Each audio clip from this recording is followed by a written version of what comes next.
porque dele, por ele e para ele são todas as coisas.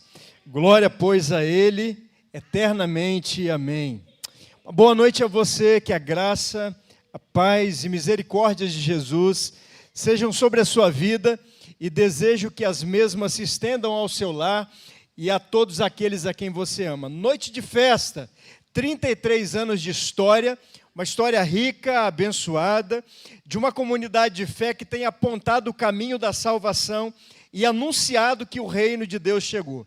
Irmãos, parabéns pelos 33 anos de sua história. Uma igreja ainda jovem, mas que tem feito a diferença no reino e para a nossa denominação, leia-se Convenção Batista Fluminense. Eu trago aqui um abraço do pastor Rafael Antunes, que é o presidente da nossa convenção, pastor há 35 anos na cidade de Casimiro de Abreu. Pastor Rafael é o homem que Deus levantou nesse tempo para nos conduzir e será o nosso presidente até o ano de 2026. A nossa convenção que tem trabalhado arduamente para levar treinamento, capacitação, para que a igreja seja desenvolvida e cumpra então a sua missão de fazer discípulos para a glória de Deus. Portanto, eu trago um abraço do pastor Rafael, de toda a diretoria, do conselho da convenção. Trago aqui 400 mil abraços da denominação Fluminense, presente nos 91 municípios, 1.700 igrejas, 300 congregações. Você, Batista Fluminense, é a maior convenção da América Latina. Amém? Glória a Deus por isso, não pelo tamanho, mas pela diferença que nós estamos fazendo e continuaremos avançando para a glória de Deus. Eu quero cumprimentar a cada colega pastor e quero destacá-los de uma forma honrosa, pedindo que os pastores se coloquem de pé e essa igreja que sabe muito bem receber irá reconhecer vocês agora. Pastores, de pé, por gentileza. Aplauda o Senhor pela vida deles. Obrigado, amigos. Deus abençoe a cada um de vocês. Destaco assim a presença do pastor Everson, presidente desta associação. Cumprimentar o meu amigo pastor Márcio. Pastor Márcio, pastor ali em Ilha Grande, está me prometendo um peixe, um polvo, que eu gosto demais, que eu sou capixaba. Só que ele quer que eu atravesse a ilha, e segundo ele é meia hora de barco e eu tenho fobia. Então, ore pela vida dele, para ele me ajudar, trazendo isso até mim, para que eu não possa ir até lá. E se você se sentiu tocado, quebrantado, você mesmo traga isso como oferta para mim amanhã, tá bom? Eu quero também aqui, meus irmãos, cumprimentar o pastor Ezequias, agradecer pelo convite honroso, pastor Ezequias, Débora e João Marcos, família querida. E eu queria que você que nos acompanha por meio de uma transmissão, você que se faz presente neste local, prestasse bastante atenção. Você que é membro dessa igreja. Nós vivemos dias desafiadores, de apostasia, de falsos mestres, de escândalos, mas essa igreja tem um pastor segundo o coração de Deus. Vocês têm um pastor segundo o coração de Deus. Eu conheço há pouco tempo, e não tenho tanta amizade assim, mas observo pelo comportamento, pela trajetória e pelo testemunho de amigos em comuns a respeito da vida do pastor de vocês. Por isso eu vou fazer um pedido. Cuida dele financeiramente, emocionalmente, investe na vida dele. Porque vocês têm um pastor que muitos queriam ter. E para mim hoje, o pastor Ezequiel é um dos maiores expositores da palavra de Deus. Eu estou aqui com temor e tremor, porque vocês têm um dos maiores expositores bíblicos do Brasil. E eu disse isso para minha esposa, vocês vão conhecer ela daqui a pouco. Ela falou, é sério? Então deixa ele pregar hoje. Boa esposa, né? Amada. Mas o pastor Ezequias é um homem de Deus, eu queria honrá-lo diante da sua comunidade de fé, amigo. Eu queria que você aplaudisse o Senhor pela vida dele, mais uma vez.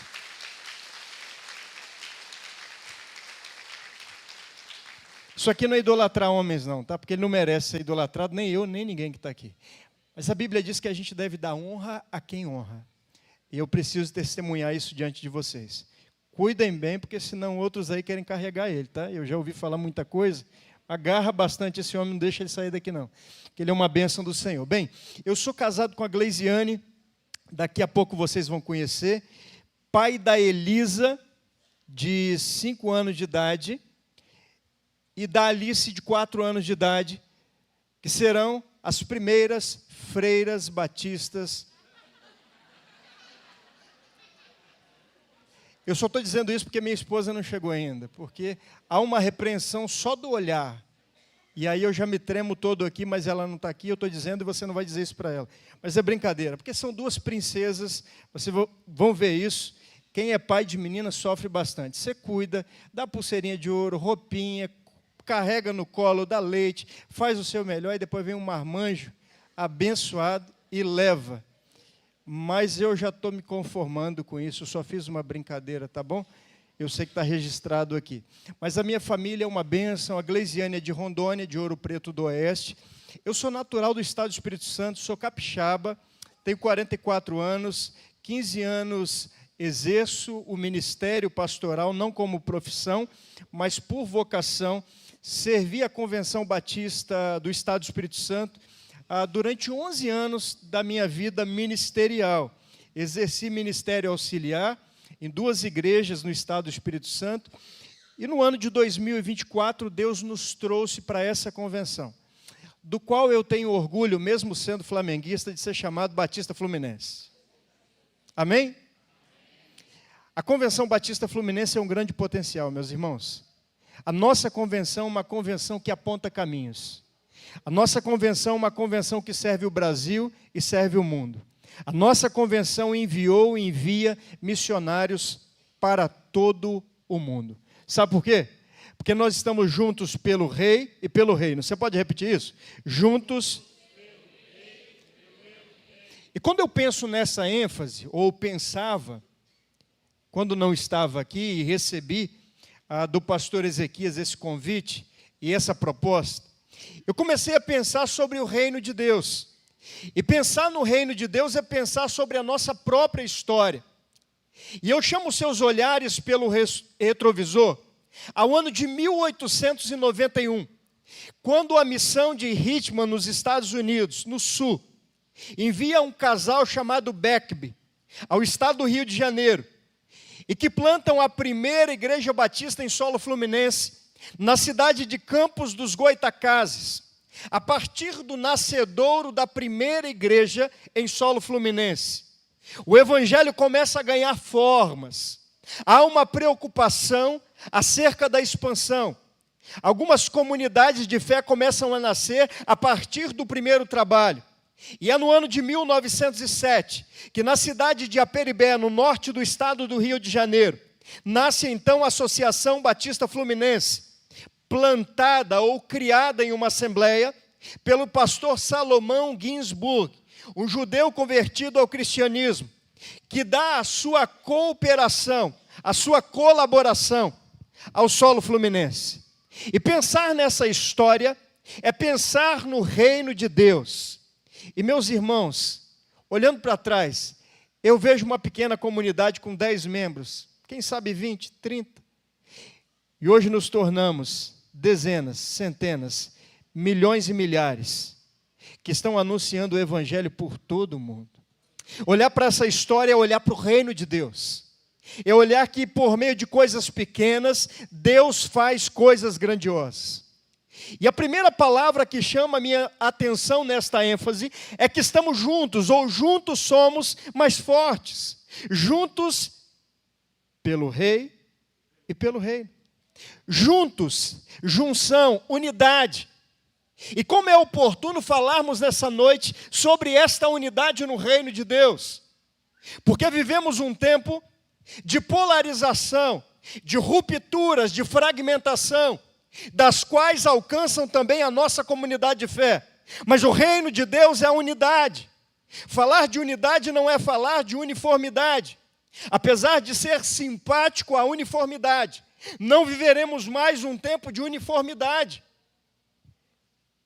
Porque temos perfis diferentes. Porque somos diferentes uns dos outros. Basta apenas você olhar para o seu lado E você verá uma pessoa que pensa diferente de você, que fala de forma diferente, que interpreta de uma forma diferente. Vivemos um tempo desafiador acerca da unidade, onde há uma ruptura nas instituições. Olhar para a política, estamos vendo uma guerra muito clara. Olhar para o conceito de economia, olhar para o conceito da família, olhar para dentro da comunidade de fé. Notamos que existem pessoas tão diferentes. Mas o salmista nos leva a uma consideração. No capítulo 133, ele vai dizer que é bom e suave que os irmãos vivam em união. Ou seja, nós não estamos falando de algo que é estético, não estamos falando de algo que é apenas de aparência, não estamos falando de um formato de diplomacia, mas estamos falando que a unidade agrada o coração de Deus. Portanto, vivermos o reino de Deus e para o rei, precisamos de viver em unidade. Amém, meus irmãos? Eu quero chamar os seus olhares para a carta do apóstolo Paulo aos Efésios, capítulo 4.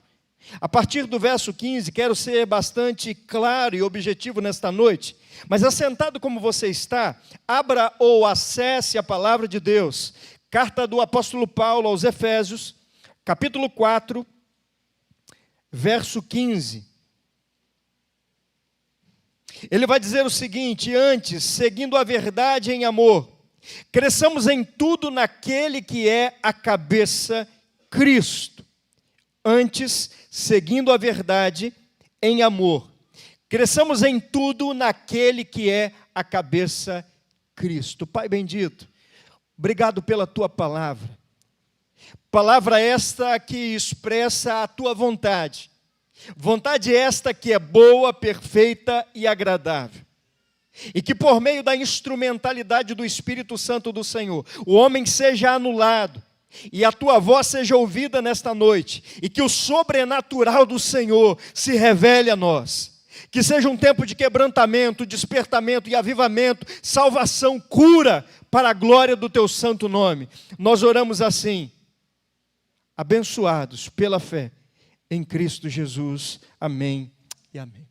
Amados irmãos, quem escreve esta carta é o apóstolo Paulo. Paulo, que é chamado de cristão convertido, era aquele que perseguia a igreja de Jesus, aquele que levou vários cristãos à prisão, aquele que açoitou vários cristãos, aquele que levou alguns cristãos à morte. Mas agora estamos falando de um homem que tem uma experiência com Deus, de um homem que tem um encontro com Deus. E eu chamo a sua atenção porque por meio de um encontro, Jesus pode mudar a sua vida. Por meio de um encontro, a minha vida foi transformada.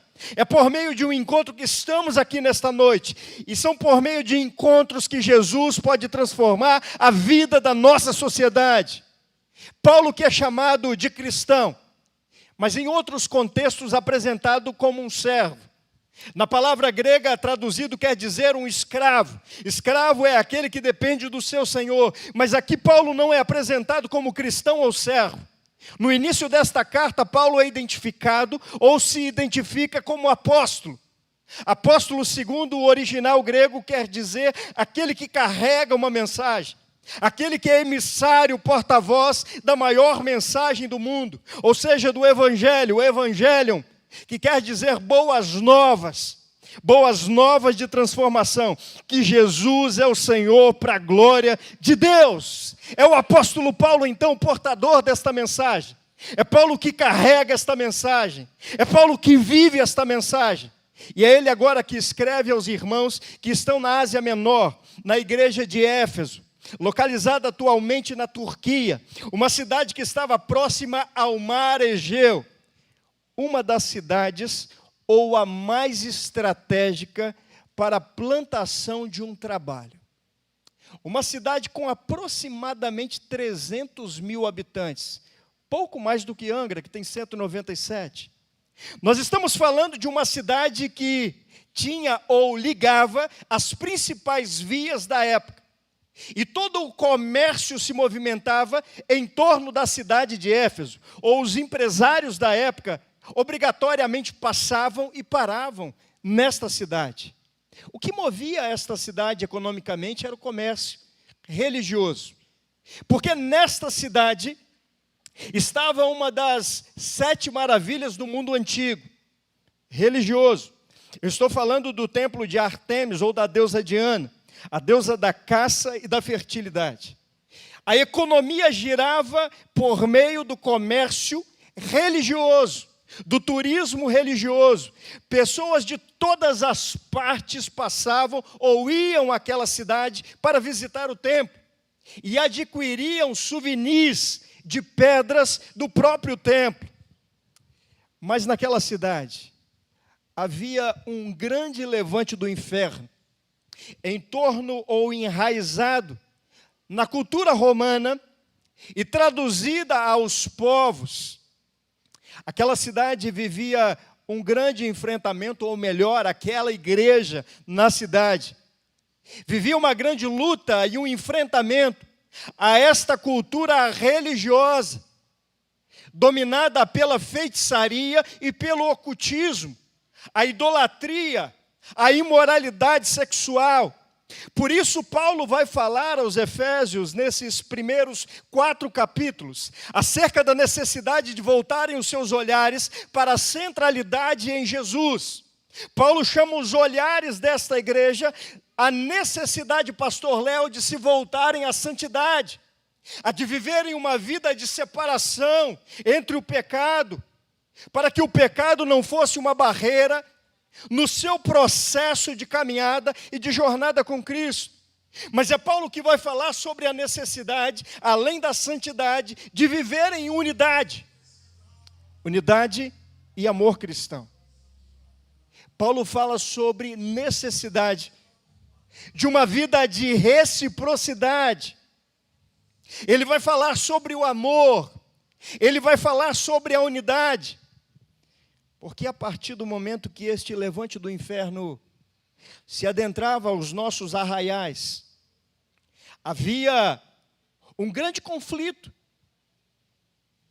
Porque alguns cristãos começaram a aderir à religiosidade e à cultura da época. E Paulo agora enfrenta, trazendo os olhares dos irmãos, a necessidade da centralidade em Cristo. Paulo vai falar sobre a necessidade de reatarem ou resgatarem a obra salvífica de Jesus na cruz do Calvário, o Cristo encarnado que esteve entre nós. E é nesse contexto agora que ele vai dizer o seguinte: olha, cresçamos em tudo naquele que é a cabeça, Cristo. Ó, tem uma confusão dentro dessa comunidade de fé. Há uma briga. Mas há algo muito curioso acontecendo. Aqueles que se convertiam ao cristianismo iam à praça pública e queimavam os seus ídolos, testemunhando a sua fé. Mas o Paulo agora traz uma palavra pastoral, uma palavra de encorajamento, mas ele vai trazer uma palavra de correção. Ele vai dizer: meus irmãos, venham para cá, olha só, vamos lembrar o sacrifício. Vamos lembrar do amor de Deus por nós, que é o próprio Cristo. Por isso, cresçamos em tudo naquele que é a cabeça, Cristo Jesus. Juntos pelo Rei e pelo reino. Paulo está falando sobre esse reino de Deus. Paulo está falando sobre este reino que chega entre nós e esse rei que habita entre nós e que cumpre então a sua missão na sua primeira vinda. E que um dia voltará para buscar a sua igreja, amém? E que um dia voltará para buscar a sua igreja, amém?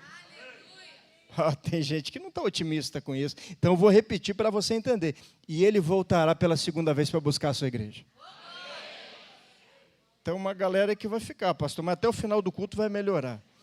E ele está dizendo o seguinte: ó, cresçamos em tudo. E eu quero pensar a partir dessa frase sobre vivermos juntos o reino de Deus. Ele vai se utilizar de uma palavra plural. Ele vai dizer cresçamos. Ele está trazendo alguns sentidos para esta palavra, que quero aqui traduzir. O primeiro sentido que Paulo está tentando trazer a nós: cresçamos em maturidade. Paulo está falando sobre a necessidade desta igreja voltar os seus olhares para uma vida de intimidade, de relacionamento, de desenvolvimento. Porque a palavra maturidade, ela tem a ver com estatura, ela tem a ver com crescimento, ela tem a ver com desenvoltura, ela tem a ver com se aperfeiçoar. Paulo está falando de uma igreja que precisa de viver os seus processos, mas precisa de se desenvolver. Você entende isso? Você entende que igreja não é uma escola para você ficar parado? Porque tem gente que acha que igreja é lugar de repetição. Reprovou, você vem e volta, reprovou, vem e volta. E a vida toda, não. Eu até entendo que aquele que começou a boa obra, ele vai completar até o dia de Cristo. Nós estamos nos desenvolvendo todos os dias, a gente não pode parar. Paulo está falando que essa igreja precisa de amadurecer.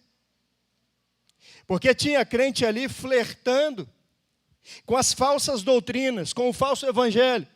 Porque os anticristos, figuras que se opunham a Jesus, se levantavam no meio da comunidade de fé. E é interessante, pastor Ezequias, que esse histórico de conflito interno, ele sempre existiu. Porque muitas vezes os nossos olhares estão para fora da comunidade. Enquanto estamos nos implodindo internamente, é isso que Paulo está dizendo, tem infiltrado aqui, mas a gente precisa de pregar o verdadeiro evangelho. E penso eu, que a maior preocupação de Paulo, quando ele escreve aos irmãos em Corinto, não é porque a ceia estava sendo ministrada errada. Acredito eu que a sua maior preocupação não era apenas porque tinha um adolescente tendo relação sexual com a madrasta. A grande preocupação do Paulo é o que levava esses irmãos a fazerem isso. É a imaturidade. Fala de maturidade, a gente não pode deixar de pensar nas nossas crianças, né? Eu tenho 2 dentro de casa. E eu fico olhando às vezes quando a gente faz uma correção, eu e a esposa, e elas engrossam a voz, elas aumentam a tonalidade, e elas ficam bicudas, e elas querem corrigir a gente, e elas não querem ouvir. E quando eu penso nessas crianças, eu penso na gente mesmo, na nossa relação com Deus. A imaturidade que nos afasta de Deus porque não aceitamos essa correção. E eu fico olhando para a igreja hoje, me traz muita preocupação. Porque a gente está debatendo o tema de 1990. A gente está preocupado com a parede preta da igreja vizinha, salvo as devidas proporções doutrinárias. Mas a gente está preocupado com a forma que o pastor se veste. A gente está preocupado se ele tem barba ou não tem. A gente está preocupado da forma que ele fala. Por que a igreja do lado está crescendo e a minha não cresce? E aí eu vou começar a perseguir o irmão do lado. E eu tenho aprendido a duras penas. Tem que parar de criticar. A gente tem que viver o evangelho. E parar de ser crítico dessa forma. Tem crítica que ajuda. Mas a nossa imaturidade destrói. Imaturo é aquele que não sabe ouvir a verdade. Um pensador popular que desconheço, ele disse isso. Imaturidade é a incapacidade de ouvir a verdade.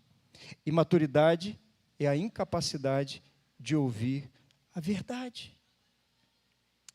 Por isso Paulo vai dizer que muitos dos irmãos ainda estavam tomando leite e que precisavam de se alimentar com alimento sólido. É muito fácil hoje você reconhecer um cristão nas redes sociais.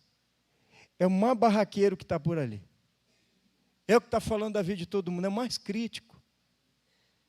E aí eu fico pensando, meu irmão vai cuidar da sua vida. Vai cuidar do seu desenvolvimento.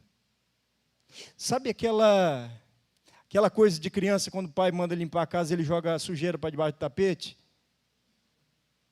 E aí ele vende o produto, como se aquilo tudo estivesse limpo, mas a sujeira está escondida. Olhar a sujeira que está em nós e se purificar pelo sangue de Jesus, isso é maturidade. Isso é crescimento espiritual. Paulo chama a atenção dessa igreja para que cresçamos em maturidade. A minha oração é que Deus nos dê maturidade para enfrentar os desafios do presente, para enfrentar o desafio de criar os nossos filhos, para enfrentar o desafio de ser uma família modelo. Família modelo não é ser família perfeita, não. Porque todos nós enfrentamos lutas, todos nós enfrentamos dificuldades todos os dias para manter o nosso casamento, para manter a nossa casa. E não tem santinho aqui que diga, não, tudo é perfeito. Não é. Sabe por quê? Você não é perfeito. Eu não sou perfeito. Mas que Deus nos ajude com maturidade a ser uma família modelo para influenciar uma sociedade que tenta deturpar o conceito da família bíblica, do projeto de Deus. Por isso Paulo está dizendo, meus irmãos, cresçam em maturidade. Mas eu quero pensar nessa palavra plural em um outro aspecto. Ele diz, cresçamos em maturidade, mas cresçamos em unidade no serviço. Cresçamos em unidade no amor cristão. O Paulo chama a nossa atenção para esse aspecto do cresçamos nessa unidade do serviço e do amor. Como eu disse inicialmente, a unidade é algo que agrada o coração de Deus. Não é apenas estético. E eu fico pensando, pastor Ezequias, como caminhar em unidade sendo nós tão diferentes uns dos outros? Como caminhar em unidade em serviço e cumprir um propósito? Se pensamos diferente, eu estava olhando aqui, por sinal, o pessoal da adoração, que coisa maravilhosa, que liturgia gostosa. Gostei da performance da Débora, eu já estava cansando ali, porque eu estou meio velhinho, eu não consigo ir nesse pique todo, mas a coisa linda. Como viver o reino de Deus em unidade, em serviço e em adoração? E aí eu olho para esses instrumentos. Eles estavam ensaiando na hora da nossa reunião, Everson. E aí eu comecei a ouvir a afinação, a entonação diferente uma da outra. E para aqueles que não conhecem e estão chegando nesse momento de ensaio, nos faz até acreditar que os que estavam aqui não sabem tocar. Porque eles estão apenas aquecendo. Eles estão apenas afinando os seus instrumentos. Mas aí quando a Débora, ela dá o comando para essa turma, o alinhamento musical é uma coisa linda, maravilhosa, que liturgia gostosa. Eu pensei que eu tinha sido arrebatado, porque foi um lindo som celestial que aconteceu nesse lugar, amém, meus irmãos? Adoração ao Senhor. E aí eu fico pensando na gente, quando eu olho para isso. Instrumentos diferentes, notas musicais diferentes, que se encontram por meio de um líder, de um maestro. É somente o maestro Jesus, o líder Jesus, para fazer com que esses instrumentos caminhem na mesma harmonia. Amém? Isso é unidade. Isso é unidade. Unidade para o serviço. Falar de serviço hoje também é um tema polêmico, mas oportuno. Sabe por quê? Nós trocamos o conceito de serviço para voluntariado. A gente trouxe um negócio lá do Satanás, que não está na Bíblia, chamado voluntariado, porque ninguém aqui é voluntário. Você não está fazendo favor para o reino, você não está fazendo favor para o rei em estar aqui. A sua cooperação não tem essa de voluntariado, é serviço.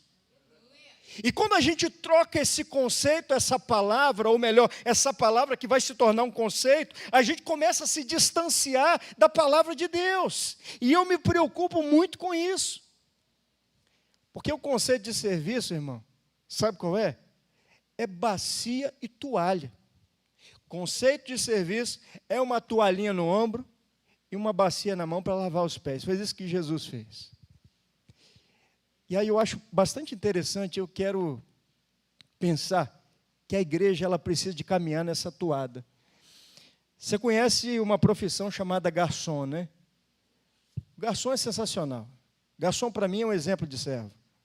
O garçom, ele te atende, ele prepara um ambiente, ele faz o seu pedido. Você fala mal, você reclama, fala que veio errado, ofende o camarada. Ele pede desculpa, mesmo não estando errado, ele vai te servir, ele vai limpar o ambiente, ele vai trazer a conta. Você vai reclamar da conta, porque está caro, é ou não é? E aí, no final, ele vai falar obrigado para você ainda. E vai dizer mais, volte sempre. Eu penso que igreja é isso. Igreja é carregar pedra. Igreja é botar a mão na massa, é carregar lata. É cavar buraco para fazer sapata. Eu penso que o reino de Deus não tem ninguém maior do que ninguém. Acredito que o reino de Deus, ele precisa de ser o próprio espelho do Cristo, que esteve entre nós. Por isso Paulo está dizendo, cresçamos em tudo. Ou melhor, cresçamos na maturidade, no desenvolvimento espiritual. Sabe por quê? Porque crente maduro não dá trabalho para pastor, mas pastor maduro também não dá trabalho para a igreja e para o reino de Deus. E aí essa maturidade ela vai gerar na gente o quê? Serviço. Essa maturidade vai gerar na gente unidade. Mas ela vai gerar na gente amor. E toda vez que a palavra amor se associa a Cristo ou a Deus, ela nos reporta a expressão ágape no grego, que é um amor distinto ao filéu e ao eros. É um amor do Abba por nós, do Pai. Um amor ativo, um amor extraordinário, um amor que não cessa, um amor que não espera troca, um amor que nos amou primeiro, um amor que não nos ama porque a gente tem recurso ou não tem, um amor que nos ama não é porque a gente é bonito ou é feio, um amor que nos ama independente daquilo que nós somos. Cresçamos nesse amor. E aí nisso nós seremos reconhecidos como discípulos.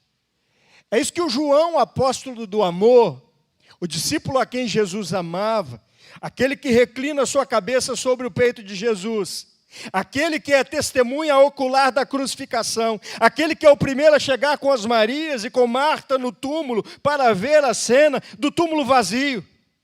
É esse João que vai dizer que nisto nós seremos reconhecidos pelo amor. Cresçamos, meus irmãos, na maturidade. Cresçamos no amor. Cresçamos no serviço. Cresçamos nessa unidade.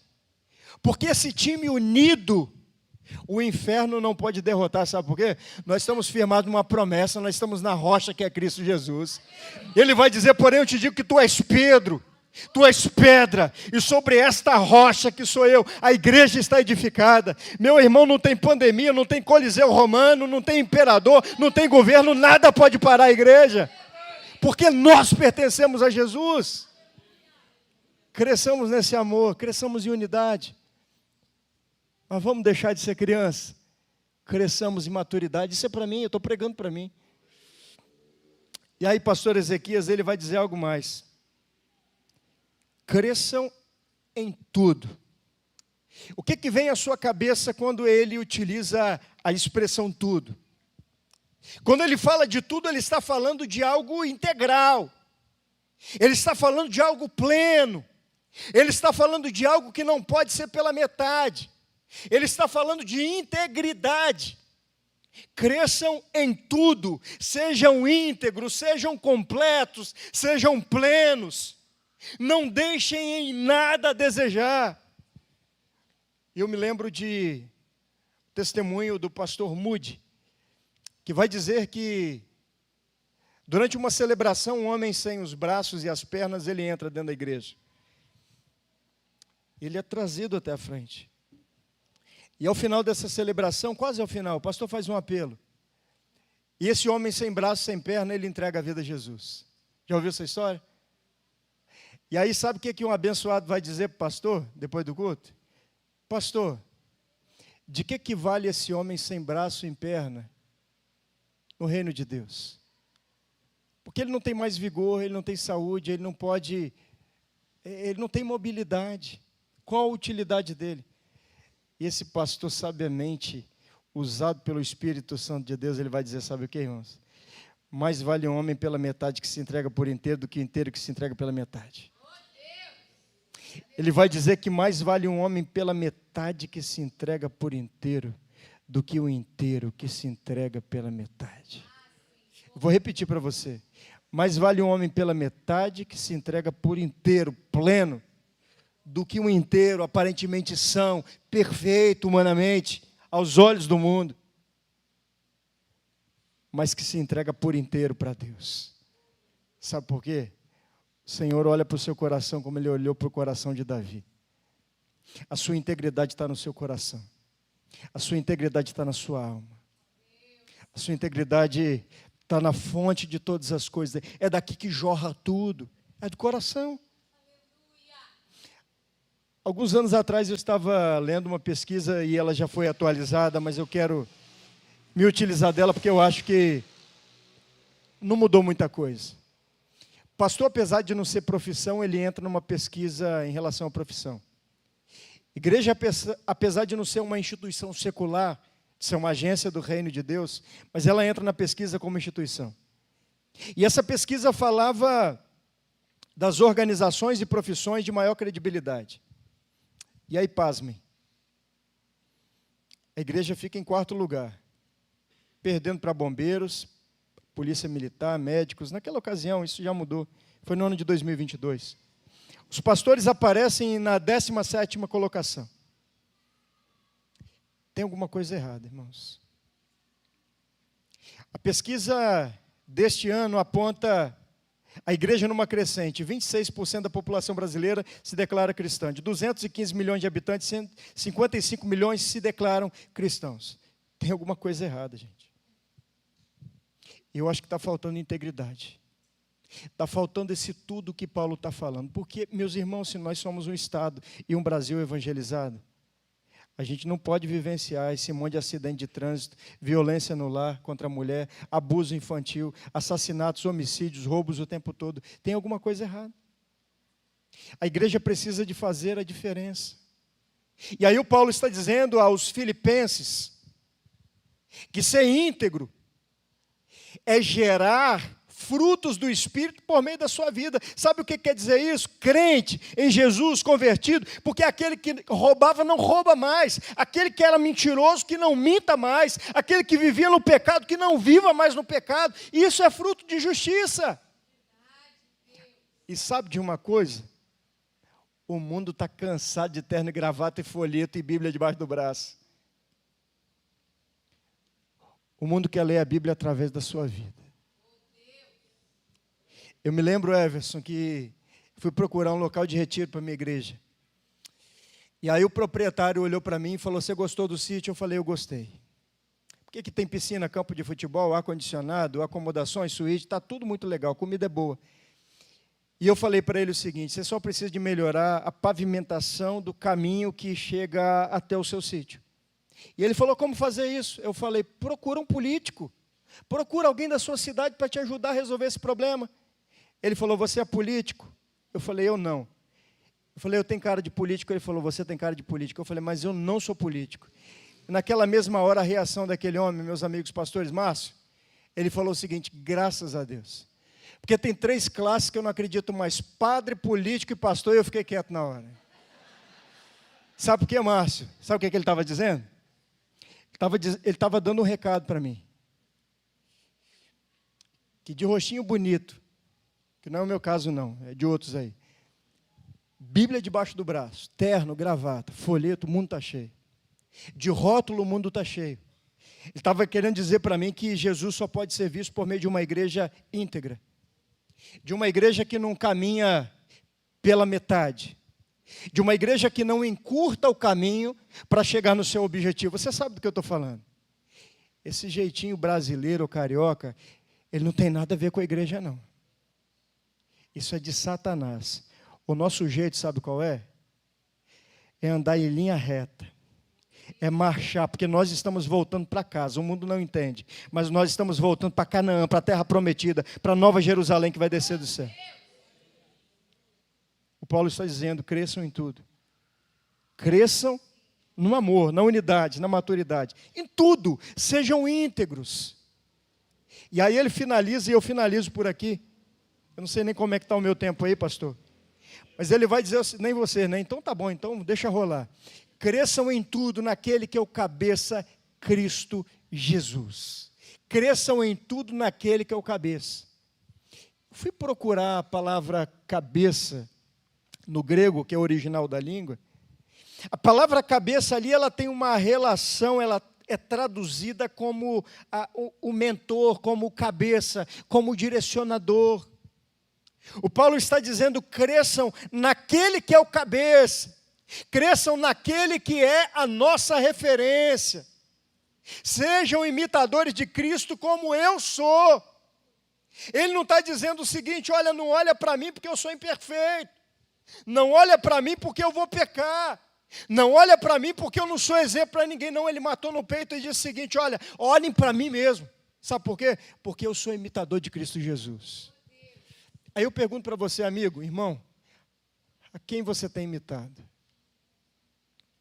Homens, quem tem influenciado a sua vida? Mulheres, quem tem influenciado a vida do seu marido? Maridos, quem tem influenciado a vida das suas esposas? Nós vivemos o tempo dos influencers, não é isso? E aí eu achei engraçado esses dias que um cantor aí muito conhecido de vocês, e eu também conheço, ele foi preso. Aí a âncora do jornal, ela disse o seguinte: esse é o fulano de tal, influenciador. E aí eu não sei se não fizeram o corte necessário, mas foi engraçado. Ela falou: influenciador de quê? Influenciador de quem? Toma cuidado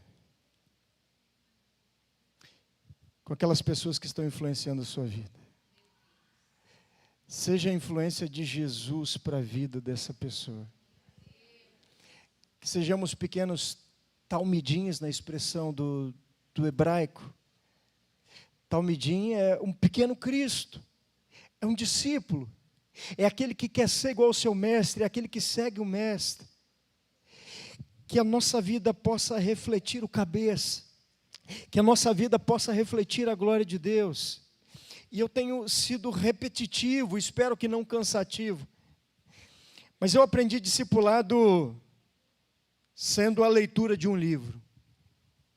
Eu aprendi que discipulado eu tinha que ler Vida Magistral, Segue-me, conhecendo a Deus e fazendo sua vontade e a mente de Cristo. Eu cresci assim.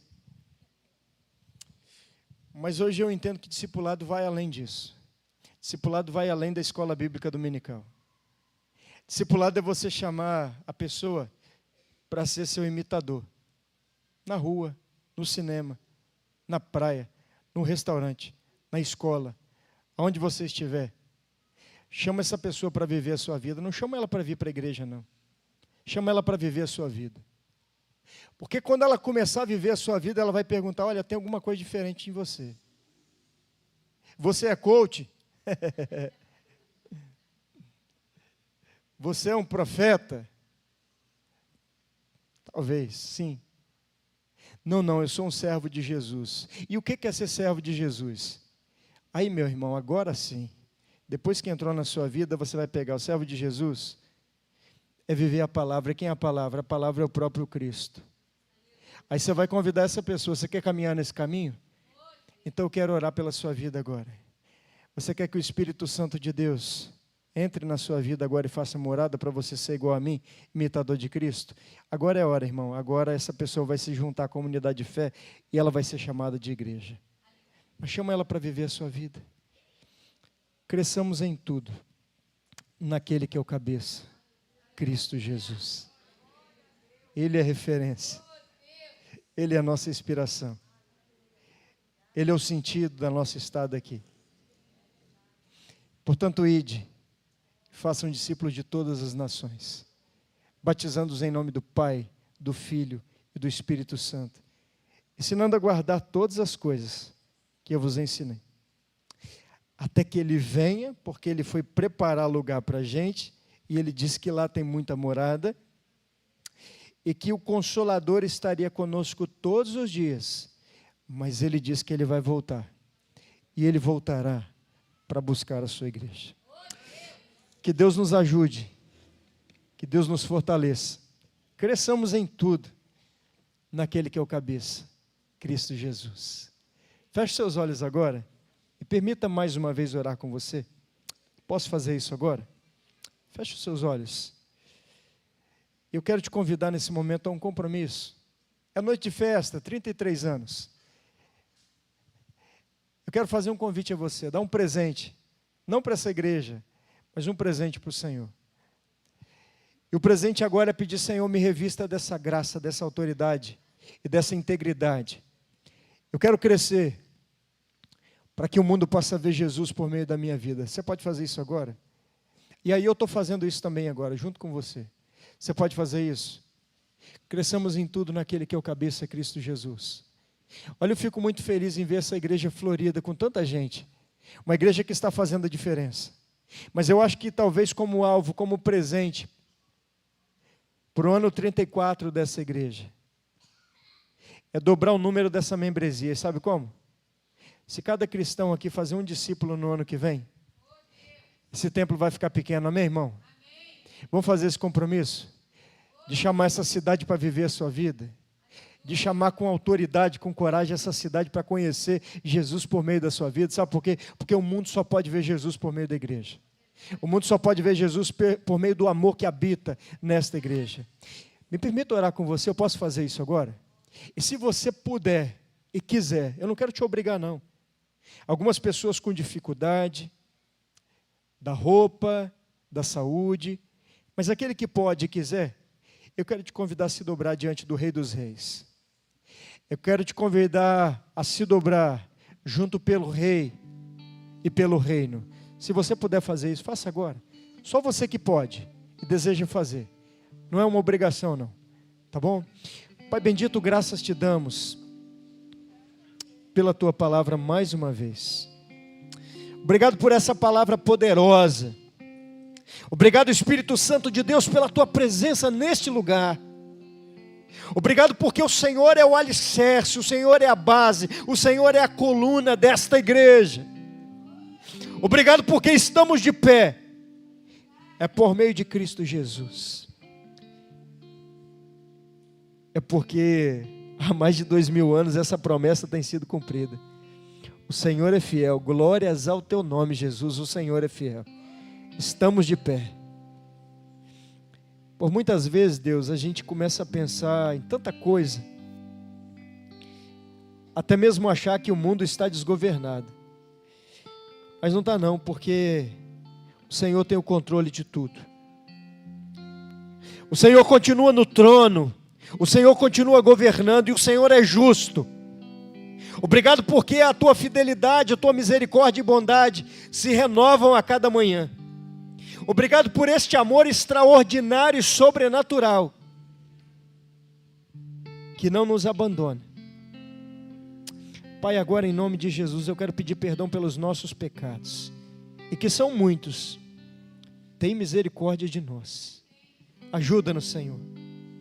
Ó Pai, eu te agradeço pela vida dessa igreja, por aqueles que o Senhor trouxe e levantou nesse lugar, obreiros, líderes, pastores, irmãos em Cristo. Obrigado pela vida do ungido do Senhor, o pastor Ezequias. Pastor Ezequias Amanso, um homem segundo o teu coração. Continua usando ele com autoridade, com graça, para que por meio dos seus lábios e das suas mãos, milagres aconteçam nesse lugar. Porque a tua palavra nos confere isso. Pai, que nessa noite mesmo pessoas sejam curadas aqui nesse lugar. Oh Deus, eu não estou pedindo isso no meu nome não, porque nada vai acontecer no meu nome, nada vai acontecer por causa de mim, mas para que o Senhor seja glorificado, que pessoas agora sejam curadas em nome de Jesus, que enfermidade agora caia por terra, que o milagre, que a cura na vida emocional seja derramada agora também. Que feridas do passado sejam curadas, cicatrizadas para a glória do teu santo nome. Que relacionamentos conjugais agora sejam reatados. Ó Deus, que vidas sejam salvas nesse lugar, somente pela presença do Senhor aqui. E que aqueles, Deus, que nos acompanham por meio de uma transmissão, mesmo não estando fisicamente aqui, que sejam alcançados por essa oração, por esse milagre. Derrama um avivamento nesse lugar, para que os pastores dessa cidade, para que as igrejas dessa cidade, e para que esta cidade seja impactada pelo poder de Deus. Obrigado, Senhor, pela vida dos meus irmãos. Continua dando graça a eles, para continuar avançando, para a glória e para o louvor do nome que é sobre todo nome, o nome de Jesus. Amém. Louvado seja o nome do Senhor. Que Deus te abençoe. Você pode tomar o seu assento. Pastor Ezequias, muito obrigado pela oportunidade. Me permita somente apresentar minha esposa, que eu falei dela no começo. Queria que ela se colocasse de pé para que vocês olhassem para ela. Ela é tímida demais e eu faço de propósito. Se coloque de pé, o nome dela é Gleisiane, essa princesa linda, o amor da minha vida. Gleisiane Rodrigues, Elise e Alice, que vocês ouviram falar muito bem, é ou não é? Amém. E eu quero apresentar para vocês também o Mazinho. Fica de pé, Mazinho. Lembra dele, né, Everson? Lembra, né, Léo? Mazinho é o motorista que conduz aí o volante e que caminha com a gente. Membro da Assembleia de Deus. E eu falei que tinha glória aqui. Falei que tinha aleluia. E ele já levanta o pezinho na hora da celebração. Quando ouve um aleluia, eu já puxo ele, coloco ele em ordem, porque Batista tem ordem. Mas até o dia 31 de dezembro, o Mazinho vai se tornar Batista. Ele tem compromisso comigo. Amém. Deus nos abençoe. Pode se assentar. Obrigado, pastor. Deus abençoe. Débora, João, família querida, que Deus continue usando vocês nesse lugar, para a glória e louvor do Senhor.